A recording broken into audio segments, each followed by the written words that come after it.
ದೇವಾ ನಿನ್ನ ಪ್ರೀತಿಸಿದ ನನಗೆ ಎಲ್ಲ ಒಳ್ಳೆಯದೇ ಆಗುವುದು ದೇವಾ ನಿನ್ನ ಪ್ರೀತಿಸಿದ ನನಗೆ ಕಣ್ಣು ಕಾಣಲಿಲ್ಲ ಕಿವಿ ಕೇಳಲಿಲ್ಲ ಮನಸ್ಸು ಊಹಿಸಲಿಲ್ಲ ನೀ ನನಗಾಗಿಟ್ಟಿದ್ದನು ನನ್ನ ಕಣ್ಣು ಕಾಣಲಿಲ್ಲ ಕಿವಿ ಕೇಳಲಿಲ್ಲ ಮನಸ್ಸು ಊಹಿಸಲಿಲ್ಲ ನೀ ನನಗಾಗಿಟ್ಟಿದ್ದನು ನನಗೆ ಎಲ್ಲ ಒಳ್ಳೆಯದೇ ಆಗುವುದು ದೇವಾ ನಿನ್ನ ಪ್ರೀತಿಸಿದ ನನಗೆ ಎಲ್ಲ ಒಳ್ಳೆಯದೇ ಆಗುವುದು ದೇವಾ ನಿನ್ನ ಪ್ರೀತಿಸಿದ ನನಗೆ ಎಲ್ಲವನ್ನು ಮಾಡ್ತಾನೆ.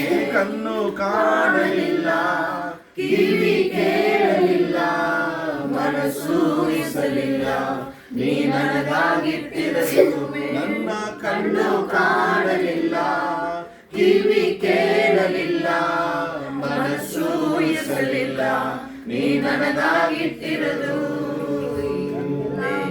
ಕರ್ತನು ದೇವರ ವಾಕ್ಯದಿಂದ ಆಯ್ನವರನ್ನು ಮರೆಮಾಚಿ ನಮ್ಮ ಜೊತೆ ಮಾತನಾಡಿದ್ದಾರೆ. ನಮಗೇನು ಕುಟುಂಬಗಳಲ್ಲಿ ಕೊರತೆ ಆಗಿದೆಯೋ ಕರ್ತನು ಅದನ್ನು ದಯಪಾಲಿಸೋದಕ್ಕೆ ನಾವೇನು ಕಲಿಯಬೇಕು? ತಾಳ್ಮೆ, ಕೃತಜ್ಞತೆ, ದೇವರ ಸಮ್ಮುಖದಲ್ಲಿ ಶೈರಣೆಯನ್ನ, ಪ್ರಾರ್ಥನೆಗಳನ್ನ ನಾವು ಸಮರ್ಪಿಸಿ ದೇವರು ನಮ್ಮ ಜೀವನದಲ್ಲಿ ಆಯಾ ಕಾಲಕ್ಕೆ ಮಾಡತಕ್ಕಂಥ ಕಾರ್ಯಗಳನ್ನ ಕರ್ತನಿಗೆ ಒಪ್ಪಿಸಿಕೊಟ್ಟು, ನೀವು ನನಗಿದ್ದೀರಿ ದೇವರೇ, ನೀವು ಮಾಡುವಂತ ಕಾರ್ಯಗಳು ನನ್ನ ಕಣ್ಣಿಗೆ ಕಾಣಲಿಲ್ಲ, ಕಿವಿಗೆ ಕೇಳೋದಿಲ್ಲ, ಹೃದಯಕ್ಕೆ ಗೋಚರವಾಗಲ್ಲ, ಆದ್ರೆ ನಾವು ಊಹಿಸಿಕೊಳ್ಳೋದಕ್ಕಿಂತ 10 ಪಟ್ಟು ಹೆಚ್ಚಾಗಿ ನಮಗೆ ಮಾಡೋ ದೇವರು ನೀವಾಗಿದ್ದೀರಿ. ತಲ್ಲಲ್ಪಟ್ಟಿರುವ ಕಲ್ಲು ಮೂಲೆಗೆ ತಲಕಲ್ಲಾಗಿ ಬದಲಾಯಿಸುವಂತ ನಿಜ ದೇವರು, ಬದುಕಿರುವ ದೇವರು, ಮರಣವನ್ನ ಗೆದ್ದ ದೇವರು ನೀವು ನಮಗಿದ್ದೀರಿ.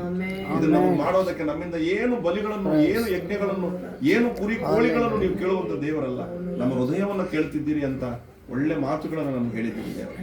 ನನಗೆ ಮೊರೆ ಇಡಿ, ನಾನು ನಿನಗೆ ಧೈರ್ಯವನ್ನು ಕೊಡ್ತೀನಿ, ನಾನು ನಿನಗೆ ಸಹಾಯವಾಗಿದ್ದೀನಿ, ನಾನು ನಿನ್ನ ಮೊರೆಗೆ ಪ್ರತ್ಯುತ್ತರವನ್ನು ಕೊಡ್ತೀನಿ ಅಂತ ಕೊರ್ನೇಲಿಗೆ ಏನೂ ಇಲ್ಲದಿರುವಂತ ಅವನು ದೇವರಿಗೆ ಕೃತಜ್ಞತೆಗಳನ್ನು ಸಮರ್ಪಿಸುವಾಗ ನಿನ್ನ ದೂತನಾಗಿರುವಂತವರನ್ನು ಪ್ರತ್ಯಕ್ಷಪಡಿಸಿ ನಿನ್ನ ಪ್ರಾರ್ಥನೆಗಳು, ದಾನ ಧರ್ಮಗಳು ದೇವರ ಸಮ್ಮುಖದಲ್ಲಿ ಜ್ಞಾಪಕವಾಗಿದೆ ಅಂತ ಹೇಳಿದ್ದೀನಿ. ನಾವು ಕೂಡ ಸ್ವಾಮಿ ಎಷ್ಟೋ ದಿನಗಳಿಂದ, ವರ್ಷಗಳಿಂದ ನಮಗೆ ಅನೇಕ ವಿಚಾರಗಳು, ತೊಂದರೆಗಳು, ತಾಪತ್ರಗಳು, ಸಮಸ್ಯೆಗಳು, ಆರ್ಥಿಕ ಸಮಸ್ಯೆಗಳು, ವ್ಯತಿರೇಕವಾದ ಮನಸ್ಥಿತಿ ಇರುವಂತ ಮನುಷ್ಯರುಗಳು, ನಮ್ಮ ಕೆಟ್ಟದನ್ನೇ ಬಯಸುವಂತ ಜನಗಳು, ನಮಗೆ ಕೆಟ್ಟ ಕಾರ್ಯಗಳನ್ನು ಮಾಡುವಂತ ಜನಗಳು ನಮ್ಮ ಸುತ್ತಕೊಂಡಿದ್ರು ಕೂಡ ದೇವರೇ, ನಾವು ನಿಮಗೆ ಮೊರೆಯಿಡುತ್ತಿದ್ದೇವೆ ದೇವರೇ. ಅಯ್ಯ, ಪರ್ವತದ ಕಡೆಗೆ ನನ್ನ ಕಣ್ಣುಗಳನ್ನು ಎತ್ತುತ್ತಿದ್ದರೆ ನನಗೆ ಸಹಾಯವಿಲ್ಲಿ, ನೀವೇ ಅಲ್ಲ ದೇವರೇ. ಕುಟುಂಬಕ್ಕೂ ಕೂಡಿ ಬಂದಂತ ಸಭೆಗೂ, ನಮ್ಮ ಇಮ್ಯಾನ್ಯುಯಲ್ ಸಭೆಗೂ, ಸೇವೆಗೂ ದೇವರೇ, ನೀವೇ ನಮಗೆ ಸೈರಣೆ, ನೀವೇ ನಮಗೆ ಸಹಾಯ, ನೀವೇ ನಮಗೆ ಎಲ್ಲವನ್ನು ಕೊಡುವಂತ ದೇವರಾಗಿದ್ದೀರಿ ದೇವರೇ. ನಮ್ಮನ್ನು ಕುಟುಂಬಗಳನ್ನು ಆ ರೀತಿ ಆಶೀರ್ವದಿಸಿದ್ದಕ್ಕೆ ನಾವೆಲ್ಲರೂ ನಂಬಿಕೆಯ ದೇವರಿಗೆ ಸ್ತೋತ್ರ ಹೇಳೋಣ.